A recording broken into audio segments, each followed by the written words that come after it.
Prosecutors in Manhattan are investigating whether top managers at Dewey and LaBeouf LLP purposely misled lenders about the law firm's financial health, as a criminal probe into the firm's failure intensifies, according to people with knowledge of the investigation. Investigators also are looking into whether the law firm's leaders made false statements to former partners about Dewey's progress repaying loans on their behalf, according to a person briefed on the probe. The Manhattan District Attorney has sent subpoenas in recent months to Dewey and at least one of its lenders seeking information relating to "Thank you for trying verbose." This recording will go away once the product has been purchased. Communications Dewey's leaders had with banks and former partners, according to people with knowledge of the investigation. Prosecutors have also met with Dewey's bank lenders, according to one of these people. A key issue in the probe of the largest law firm failure in U.S. history is whether former Dewey chairman Stephen Davis or other leaders of the firm intentionally made misstatements that violated state laws, such as those that prohibit the keeping of false business records, according to one person briefed on the probe. The investigation, which began about 5 months ago on the "Thank you for trying verbose." This recording will go away once the product has been purchased. Eve of the New York-based firm's collapse is still in its early stages and may not result in the filing of any criminal charges. Barry Borer, a lawyer for Mr. Davis, didn't respond to a request for comment. But Mr. Borer previously has said that every action of Mr. Davis as chair of the firm was taken in good faith and in the best interests of the firm.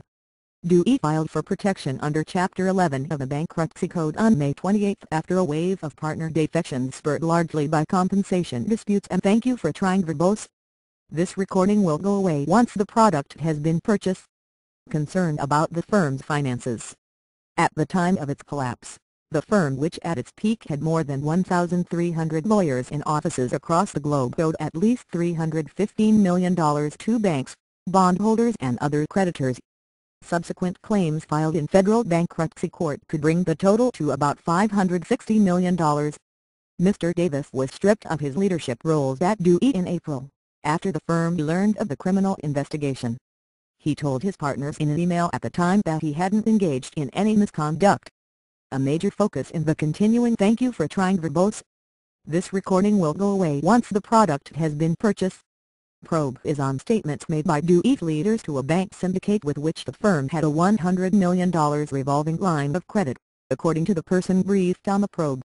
The agreement with a consortium of lenders, led by J.P. Morgan Chase JPM -0.67% and Company, expired earlier this year, and the firm's managers were trying to extend it in the months leading up to Dewey's demise. It isn't clear what time period prosecutors are examining.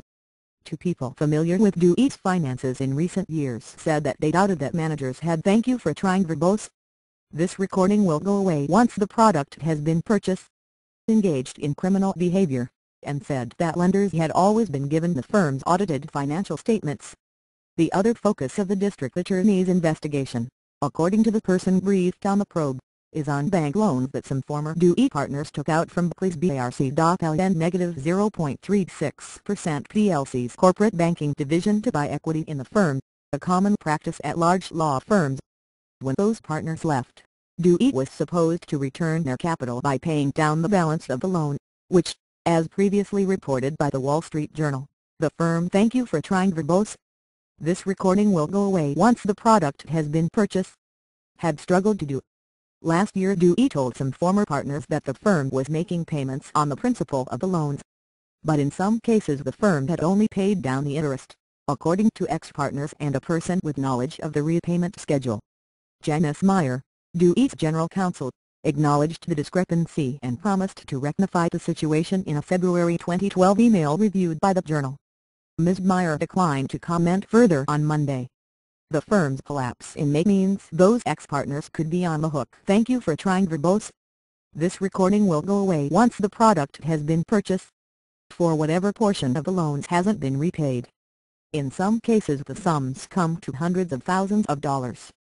Dewey's bankruptcy advisors said at a hearing last month that, based on conversations with former partners, any civil claims relating to the firm's demise would most likely be brought against Mr. Davis, former Executive Director Stephen Carmine and former Chief Financial Officer Joel Sanders. A lawyer representing Messrs. Davis, Carmine and Sanders in the bankruptcy proceedings said his clients weren't responsible for the firm's collapse, and that no evidence proving their culpability had. Thank you for trying verbose. This recording will go away once the product has been purchased. Yet been presented. As far as we are concerned, they didn't do anything wrong civilly, and they certainly didn't do anything wrong criminally, said their lawyer, Ned Basson of Hughes Hubbard and Reed LLP. Mr. Basson said his clients haven't been contacted by prosecutors regarding the criminal probe.